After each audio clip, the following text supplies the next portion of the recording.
Alléluia, alléluia, alléluia. Bande ko babolingo, balandi nyonso ya émission Second Souffle na pesibinyo sotu mbote na kombo na Yesu. Biskanyo sotu bino bozali bozolanda nga pe bozolanda émission oyo botuti li bakumalam. Mais na sengi na bino une chose ko changer na no chaîne te ko zapete landa na moi peu de temps au kosepela pe au kotatola Yesu Christo. Yesu Christo azana bomwe. Alléluia. Bien-aimé tozoloba toujours sur les seconds souffles. Ngai nazali wabino évangéliste topé frère Josué Lokamba Kunz. Wana ezali kombo na ngai. Alors tozwami na Yolo Kapela na avenue Kapela numéro 16. Tolongwe déjà na Kombe numéro 60 tokomi na Kapela numéro 16. Pembe na Wenza Kapela, toza en diagonale na Wenza Kapela. Place tozali Kapela numéro 16 nde okuti biso wana. Donc siko ndengo zola nanga na lobi otuti libako malam. Mais second souffle zo souffler, mais to continue na sous-thème tozo partager moi oyo ezali tie le choix de Dieu. Ozali choix ya Nzambe. Il faut reconnaître yango biska yozali que ozali choix ya Nzambe. Pona ozo vivre na mokili. Parce que Nzambe mutatino na mokili me ozala ka choix ya Nzambe. Il faut oyeba yango. Yango sikoyo. Alléluia. Nazana makambela koloba me dis-moi ngonga na biso lokolo eza moke. Ezapena ba choix ya Satan bazali. Ezapena choix ya bato bazali. Ezapena choix ya Nzambe. Donc yonde ngozola nanga ozali choix ya Nzambe. Alors moto yo azali choix ya Nzambe azala ka orgueilleux. Loba amen. On a premier point parce que nous parlé deux points. Premier point ezali, celui qui a le choix de Dieu ne peut pas être orgueilleux.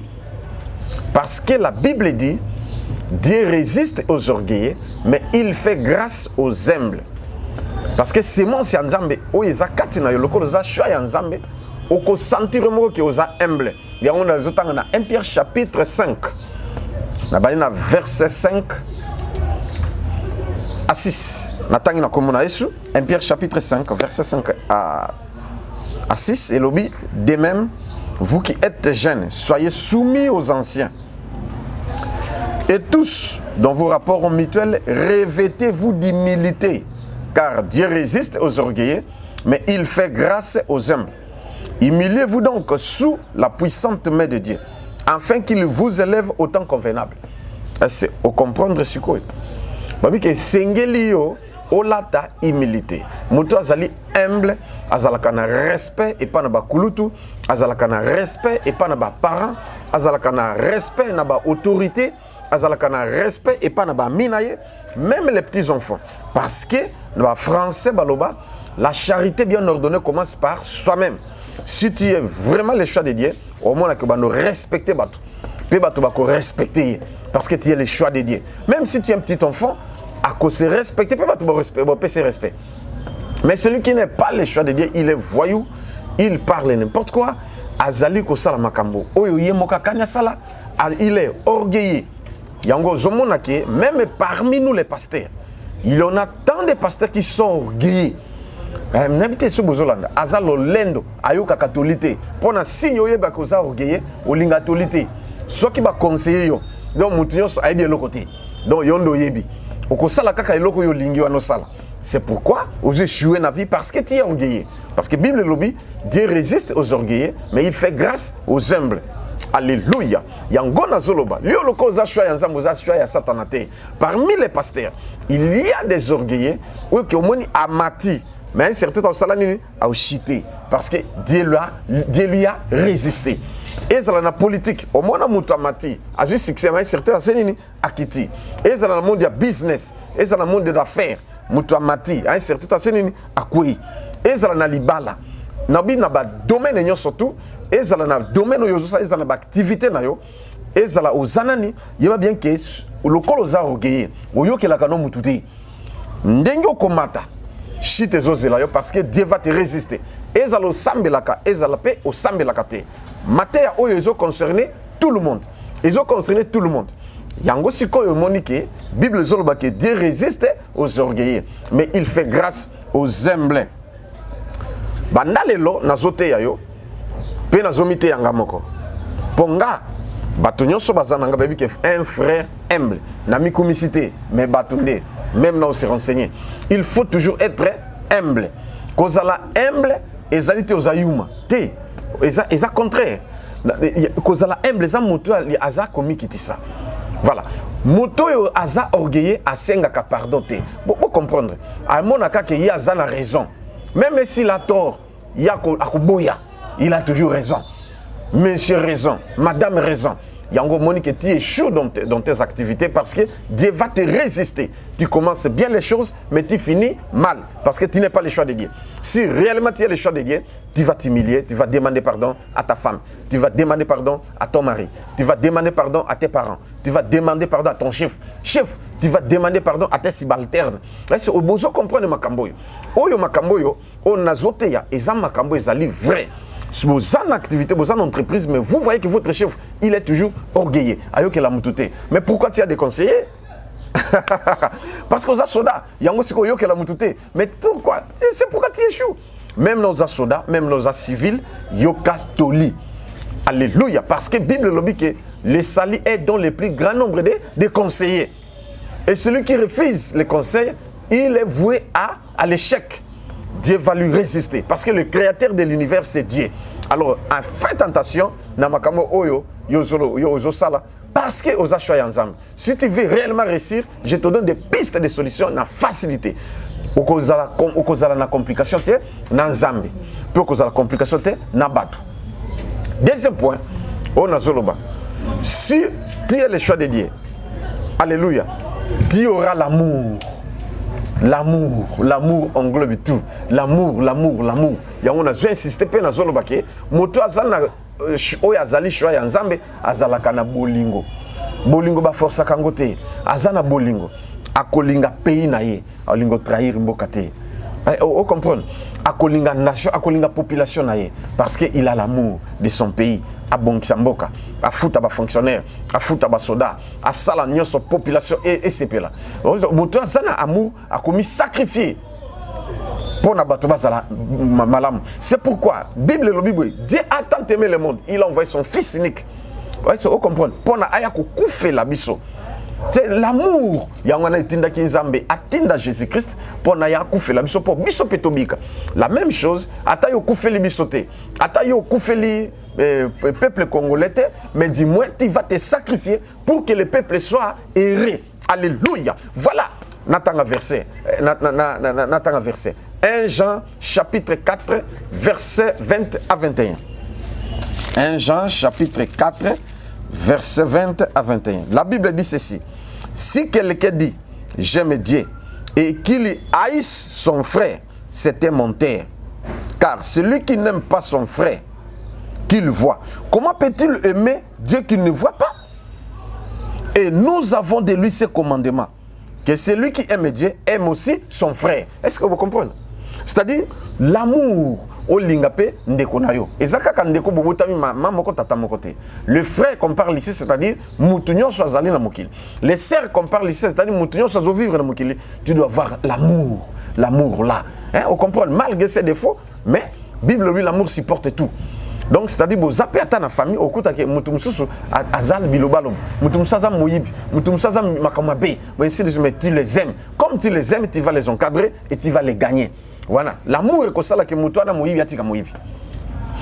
L'amour est comme ça que mutu ana ya bilobala moi atika bilobala parce que tu l'aimes, tu vas lui conseiller, tu vas prier pour lui et il va changer. Mais si toi tu as la haine dans ton cœur, tu n'iras pas de l'avant et tu ne vas pas convertir les gens. Pasteur Sozoyoka, il y a des pasteurs rancuniers. Akangela mundi mikanda alinga olobisete mais il est pasteur zoteya il faut aimer il faut l'amour mais en lui akangela mde konekanda akangela ne baloba nakate hein maman pasteur même chose moi na pasteur je m'attaque pas au pasteur s'il vous plaît mais je prêche eza maloba nzambe eza pour tout le monde. Celui qui a l'amour il doit aimer aussi son chef. Il doit aimer aussi, le chef doit aimer aussi son subalterne. Le chef doit aimer aussi sa nation et sa population. C'est pourquoi il se sacrifie pour que vous allez malam pour que vous allez errer. Bien aimé dans le Seigneur. Makamuna zoloba. Oui que Bible lobi soki lobi que olingaka nzambe mais ozana haine contre moninga na yo, tu es un menteur. Ndenge ni yo kolobolinga nzambe mais moto ya za pembe na yo oyo zomona ozolinga ete parce que Dieu est invisible. Il peut peut-être t'apparaître mais dis-moi ndenge balobi ke yo ko moningo fanda kana olinga ete oyina yo kangele kanda voisin ou voisine no bolobana te suite il y a incompréhension ka ya muke o kangele kanda mais yo sambelaka. Voilà, celui qui a le choix de Dieu ne garde pas rancune. Bonjour, travaille dans la même entreprise parce que funda ke pas na chef allez yo kangela mutona kanda o kotika la kolobisete a comme ennemi géré na yo. Voilà. Donc tu dois avoir l'amour. Et natangi lisusu Jean chapitre 14 verset 23 à 24. Na eu que non qui ça awa parce que tanabiso ezali muke. Jean chapitre 14 verset 23 à 24, Bible le Biboye. Jésus lui répondit: si quelqu'un m'aime, il gardera ma parole et mon Père l'aimera. Nous viendrons à lui et nous ferons notre demeure chez lui. Celui qui ne m'aime pas ne garde point mes paroles.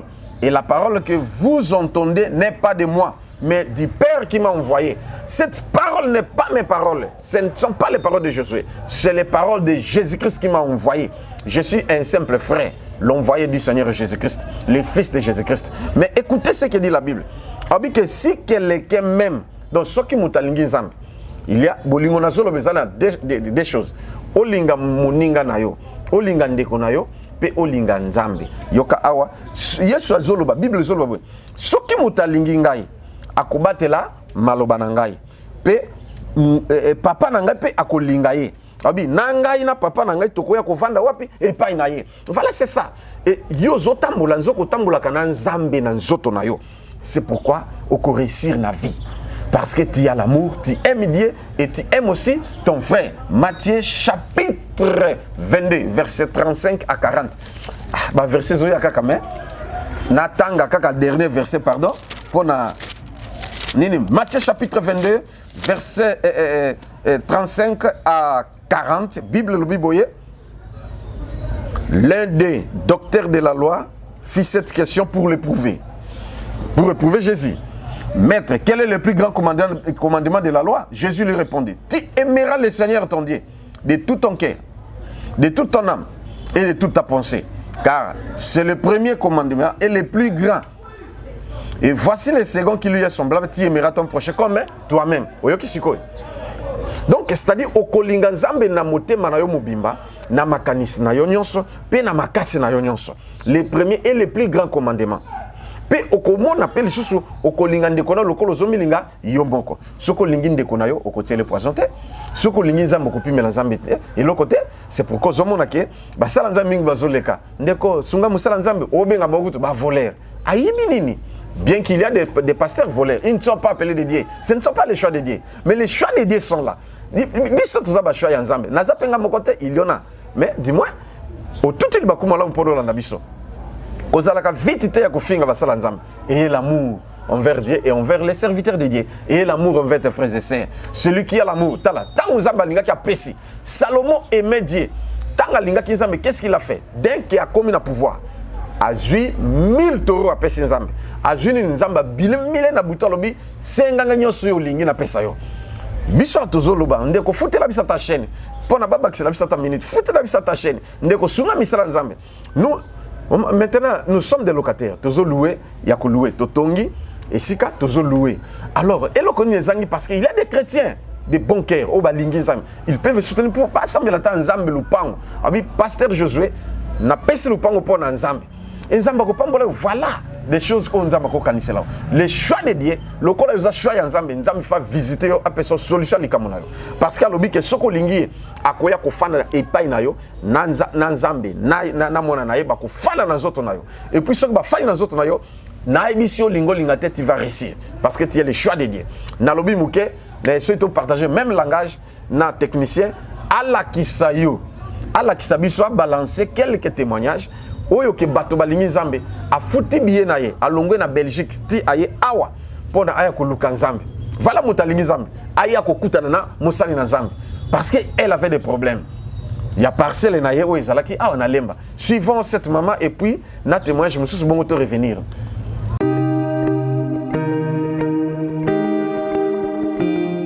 Maman Regina Ah, vous en avez pris. Oui, ah. Même Mikolo Nazali. Ok. Jour à mercredi, na banda koyoka bien te. Déjà na dimanche, na yaki tant ba osambela batu ya malade na likai kutuna ya te. Pour na zaki na ba douleur makasi et puis ba palpitation. Na ye na yoki bien tant na kei, tant na zongi na ndako na zaki pe bien. Mais to comme jour ya nani ya mercredi, pour na kenda iko bengana na nani na lupangu nangeza kana nani na lemba. Nani prophétesse moko wana ya kindoki azaki wana na bato ya famille bazali ko coopérer na bango bazali ko tia vraiment désordre na bengana ki bango na bengana ki nani prophétesse wana on a koyoka après 5 jours bazongisi ya isusu wana bato na ye babanda osala na bango nani. Alors mercredi na yoki vraiment nazo yoka bien te na komi koyoka ba palpitation na komi koyoka motema on dirait mutameli poisson nazo kokate na place ya flat na zaika anga moko sikoyo na moni eloko kosala temba moko na komi na kolenga pona toucher ata téléphone nazo kokate misapi nyonso tu nzoto ezolenga na moni loko na okufa nga lobi na benga pasteur Josué bon na motema na ngata na obenga ezaika pona natika nani message na lobaki pona ozoye za kapasi na otika ka message mais loko ezaki étonnant Zambé asali tant on a bengi na zuye kamba moko vers 15h sikoyo na ebisi ndenge na zai koyoka abi na ngasoko za na makasi yaka sikoyo ubio ye vendredi nga lobite na zoya na zuye express na yepe awa tangu pasteur assembelinga na yoki déjà na yoki mbala moko na zui délivrance nanga. Alléluia. Nanga nani mokonzi. Est-ce que okoki ko betela nzambe maboko? Oh Yesu. Même que makamuse zali. Nani mokonzi?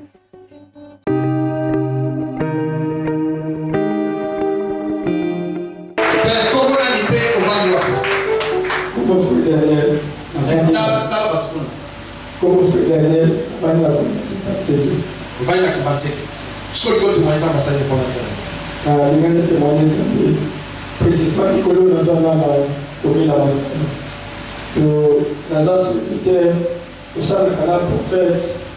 Moyen de la pour les prophètes non va y la mort. Kana kibateke. Kana commis la makala. Makala. Oui. Aya makala tu dis pour ya makala.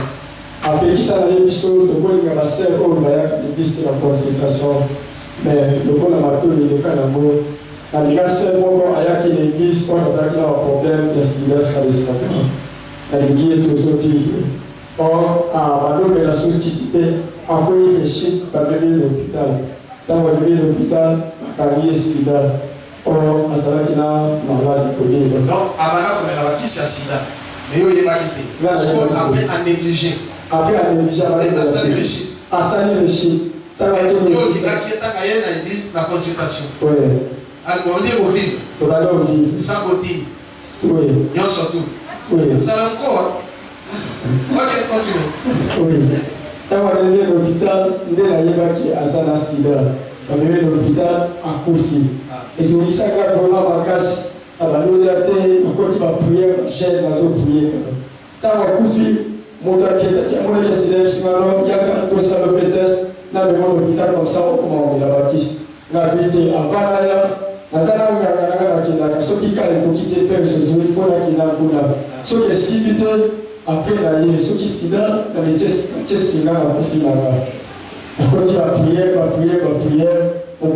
ayetako nayaki osambeli mpo nanga oyebisinga soba huile basoni huile oprie mpo nanga apres ezalaka koprie nake boye atali négatif en première fois atali déjà sida ezalaki nakutaka prophète kosuba yebisinga nazokosola bana sur la sida ezalaki vraiment mais na ye oprie mpo nanga opesi mafuta nake atali boye négatif atuni osambela nayebisengo nasambela pasteur mais nazala nganga nanga ofona bisika na zinga so problème ekoyedeja.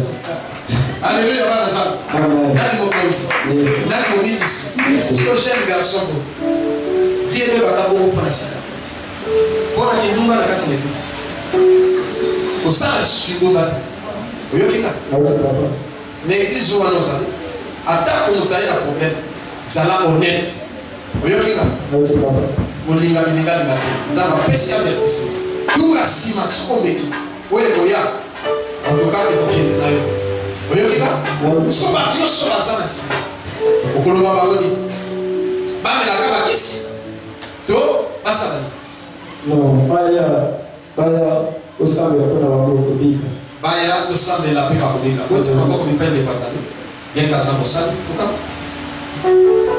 ozokondela mpona ye nzambe oyo abikisi arestore lisusu mpe aekise ye aavance liboso bamosusu bakasola liba me yoki soli te nzambe abelili ye place manifeste au nom de Jésus comme nzambe merci na jeune serviteur Daniel asalaki mbeba tozokise na nzela solo olongoli malade ya mabe na nsokoma grâce mpe faveur na nzambe ezala au nom de Jésus Seigneur église lisusu lancez toujours na œuvre na vie cette fois-ci azwi mayele akotrebiche te akoavance mpe akozwa mbongo akobala mpe akoavance lisusu akobona au nom de Jésus todéclare amen.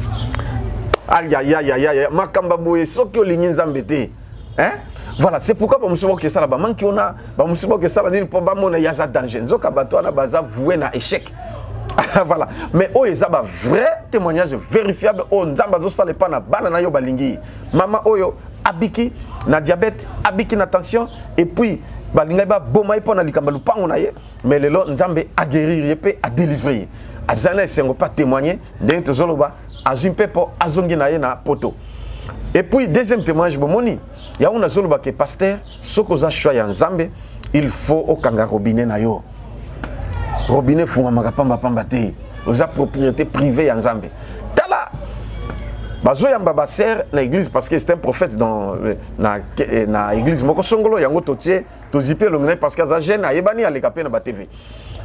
Mais ndenge bazo recevoir batou et sali ke aller recevoir ser moko kitoko ayaki pona délivrance mais akwe mayanga et comme j'ai des mains j'ai des pieds basuki kakana na koko isama et continuer ba comme ko vivre na bango mota yaki délivrance aïe aïe tala siko makambo nzoka ser ayebi malade azanango aza consciente que azana sida amela kabakisi tanga ye pas na prophète pe amoni sida te mais amoni makambo susu et puis délivrance et puis abisie que obik aux juste délivrance nde ba komi ko vivre ser pas bois qui ne bakisi mais et juta mulai nde seraye ko sala rechite wana à quel hôpital ti esimbita koti koma et puis esimbite akufi secret et bimi même na famille na baby ki azana sida et consort prophète peut apprendre que azana sida donc prophète panique ake sala test boy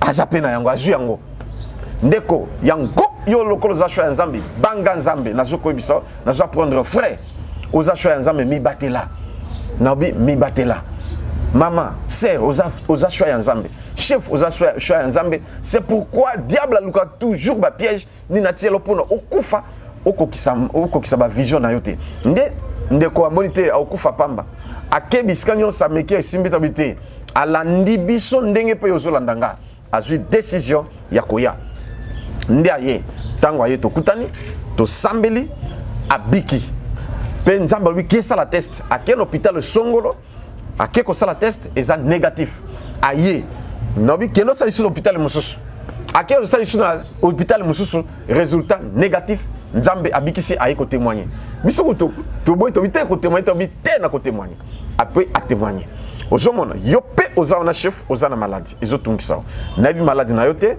mais nzambe azana capacité à guérir parce que tu es le choix de Dieu ya on appelle ça ka version yo na Psaume chapitre 118 verset 17 que je ne mourrai point je vivrai et je raconterai les œuvres de l'Éternel okotata olandeke baninga bazotata okukufate benga biso na numéro oyo eza affiché to sambela pona yo soko zwi biso te tinda message toko répondre toko sambela nzambo visiter yo voilà ba problème mikakata nozokuta nango avec facilité toko bondela nzambe ako se manifester et na lobi boye programme na biso ya prière eza boye tolongwe na avenue Kombe numéro 60 tokomi na avenue Kapela numéro 16 soko ye na kapela côté ya babare te mais côté ya wenze kapela en face na wenze ou en diagonale na wenze ezana arrêt de bis ya ba bis kendeke IEC Gombe donc wana na derrière arrêt de bis au moins ndako étage ezana wana bisika tozali sokomi wana likolo étage okokuta na biso nzamba ko se manifester ba prière ezali normal horaire ya prière ezali normal ndengo zola nanga sikoyo tous les lundis eza prière ya délivrance de 17h à 19h30 wana mateya ezalaka te ezali prière ya délivrance ya kafu bato bazo témoigner ba chaîne ezo katana bato bazo bika bazo témoigner nzambe pe azolobela bato wana lundi 17h à 19h30 et puis mercredi na vendredi culte ordinaire wana oye to te pe to bondeli pona bana nzambe pona to décortiquer mateya oyo tozote ya muke mais kuna to koteya en détail pe bato bako se retrouver et puis dimanche de 9h à 12h30 wana culte ya miracle ya adoration pe ya témoignage wana oye dimanche 9h à 12h30 to tei pe to bondeli pona bato pe bato ba témoigner ndeko oza wapi bisika nyonso ozali biso tozwami na avenue Capella numéro 16 pembe na wiza Capella place kaka arrêt de bis ya biso ezokende ya IEC Gombe nde okokuta na biso pe tokosala alors lelo ndenge nazoloba vendredi oyo ndenge ozola na ngai vendredi oyo à partir ya 16h 19h30 eza séminaire ya kafu tokobina tokoyemba pe tokoprier pona bato pona oza choix ya nzambe vendredi le 28 samedi le 29 et puis ekozana pourquoi 16h à 19h30 pe dimanche ekozala 9h à 12h30 yaka tokutana to prier nzamba visiter yo pe osepela o témoigner ba merveille ya nzambe maman na bengi yo papa na bengi yo soko zik moi se déplacer tek biso to se déplacaka o bengi biso to se fixer to koma place ozali to kene na ba hôpital na ba prison bisika nyonso na ba bureau na ba ndako pona ko sambela parce que Jésus le faisait aussi biso to za ba superstar te biso to za ba extra pasteur te to zali ba frère en Christ nde to zo bonde la pona bana nzamba za solution yango na lobi boye ndenge bolandinga ba numéro nanga yango na pesi verbalement parce que bozola na pe na écran ba komi 09 98 17 18 54 na bandeli otie préfixe ya RDC plus 243 9 98 17 18 54 Yami Balé Ezali 089 91 91 055 089 91 91 055 et puis il y a Vodacom Ezali 081 241 0 0 0 3 Nasuka 081 241 0 0 0 3 à la fin soko benginga ozungate tamsuna zoteya tamsuna zo prier nako kata mateya te pona yamba otikelinga message tant on koma libre nako répondre et puis toko solola nzambe ako se manifester voilà to komi na suka ba signaler ngombe kokik yo muto zolandanga soko za malade oza na problème simba loboko saneto simba loboko na ngai to prier nzamba se manifester soki poza na tana vera mai umuni ni simba mai o simba loboko na ngai to sambela po bate bele babiki bongo soko bela kamiso ozika kamayana o tena miso guérison kota oya témoigner ndenge baninga musu ba témoigner ndenge ndeko musa uti Canada comme amiso kufie bokolanda témoin jango plus tard azika mai asimbi ba batiana atiana nini musa melati abo ba miso fungwami akomi clair amoni yango yo muto zola na ngai nangi na prier nzambe to bondeli nzambe ya miracle yo zali nzamba second souffle au restaurer vie ya bana na yo financièrement, matériellement, spirituellement et physiquement. Au nom de Jésus-Christ, miracle est opéré. Onction ya nzambe elata bino. Elata mayo wanandengo simbi na kombo na Christ e komi kisi. Yo muto simbi place ozobela. Po sani tozo simba loboko na ngai. Yo muto zo souffrir. Yo muto lingi succès. Yo muto ndimie ke oza choix ya nzambe. Ndengo simbi loboko na ngai. Na kombo na Christ onction elata yo.